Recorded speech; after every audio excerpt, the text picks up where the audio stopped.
दिवाली का टाइम था। चारों तरफ रोशनी ही रोशनी थी। हर घर में बढ़िया बढ़िया पकवान बन रहे थे। अविनाश और माया के घर में भी बढ़िया बढ़िया पकवान बन रहे थे। सविता उनके यहाँ काम करने आती थी। माया सविता से कहती है, सविता जल्दी जल्दी काम ख़त्म कर ले, तुझे भी दिवाली के लिए अपने घर में जाना होगा ना। सविता चुपचाप काम करती रहती है और अपनी मालकिन से कुछ नहीं कहती। सविता के घर में तंगी चल रही थी। उसके पास इतने पैसे भी नहीं थे कि वो दिवाली का त्यौहार अच्छे से मना सके। इतने में अविनाश भी आ जाता है और माया को कहता है, माया ये लो मिठाइयाँ, जल्दी से टेबल पर लगा दो, मेहमान आने ही वाले होंगे। माया मिठाइयाँ निकाल कर टेबल पर लगाती है और इतने में ही माया के बच्चे भी आ जाते हैं और कहते हैं, मम्मी हम कौन से कपड़े पहने, हमारे पास बहुत सारे कपड़े पड़े हैं पर हमें समझ नहीं आ रहा कि दिवाली में कौन से वाले पहने। माया बच्चों को कहती है, बेटा जो तुम्हें पसंद हो पहन लो। इतने में सविता कहती है, मेम साहब सारा काम ख़त्म हो चुका, क्या मैं अब घर जा सकती हूँ? माया सविता को कहती है, रुको सविता, बच्चों के लिए थोड़ी मिठाइयाँ ले जाओ। माया सविता को मिठाइयाँ बांध कर दे देती है। सविता घर जाती है कि रास्ते में ही कुछ कुत्ते उसके पीछे पड़ जाते हैं और मिठाइयों का थैला सविता से छीन लेते हैं। सविता कुछ नहीं कर पाती और चुपचाप अपने घर चली जाती है। जैसे ही सविता घर पहुंचती है, उसके बच्चे उससे पूछते हैं, माँ आज क्या लेके आई काम से? सविता कुछ नहीं कहती और चुपचाप अपने कमरे में चली जाती है और अंधेरे में बैठी रहती है कि तभी महेश भी आ जाता है और कहता है, सविता तुम्हारा काम का दिन आज कैसा रहा? सविता कहती है, बहुत अच्छा रहा, मिठाइयाँ भी मिली थी पर कुत्तों ने छीन ली। सविता महेश को कहती है, आपने आज कुछ कमाया? महेश कहता है, सविता कैसे कमाई होगी, आज दिवाली का त्यौहार है और आज दुकानों में किसी को भी ज़रूरत नहीं है, आधी से ज़्यादा दुकानें तो आज बंद हैं।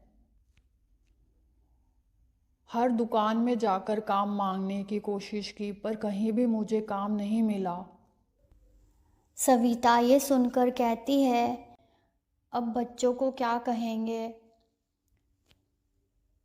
वो कब से ज़िद कर रहे हैं पटाखों की, नए कपड़ों की। महेश कहता है, सविता तुम बच्चों को किसी तरह समझा देना, मैंने बहुत कोशिश करी काम मांगने की पर आज कहीं भी काम नहीं मिल पाया। इतने में सविता के बच्चे आते हैं और कहते हैं, माँ आज हम क्या पहने, हमारे पास पहनने के लिए बढ़िया कपड़े भी नहीं हैं। हमारे सारे दोस्त अच्छे से तैयार होकर दिवाली मना रहे हैं और हम पटाखे लेने कब जाएंगे माँ, आपने तो कुछ बनाया भी नहीं खाने का। ये सुनकर सविता की आंखों में आंसू आ जाते हैं और वो सोचने लगती है कि वो अपने बच्चों को कैसे खुश करे। इतने में वो देखती है कि कुछ चावल पड़े हैं और दूध पड़ा है। वो खीर चढ़ा देती है। जैसे ही वो खीर चढ़ाती है, उसके बच्चों के चेहरे पर खुशी आ जाती है और उसके बच्चे सविता से कहते हैं, वाह माँ, आज तो हमारी भी खीर बन रही है, मज़ा आ जाएगा आज तो। पूजा का टाइम शुरू हो जाता है। अविनाश और माया अपने घर में पूजा करते हैं। दूसरी तरफ सविता और महेश भी अपने घर में पूजा शुरू करते हैं।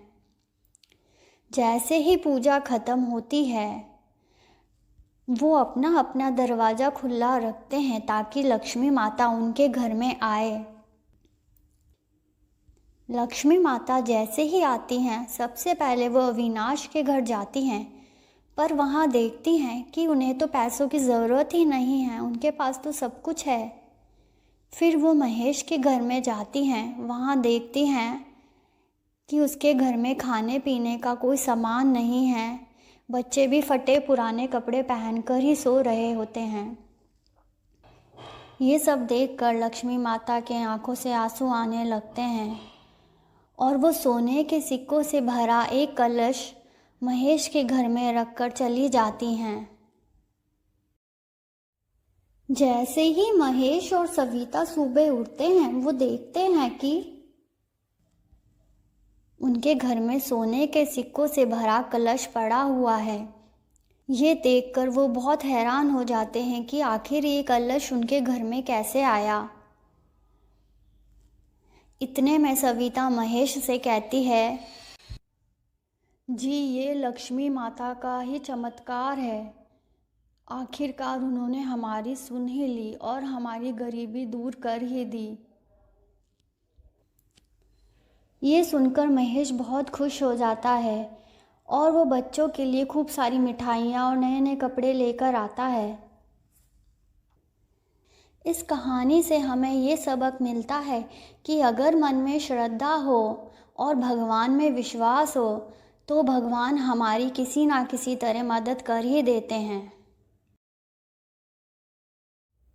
इसी तरह की रोचक और मनोरंजक कहानियाँ देखने के लिए चैनल को सब्सक्राइब कर लीजिए और बेल आइकन को भी दबा दीजिए ताकि हर कहानी की नोटिफिकेशन आप तक पहुँच सके।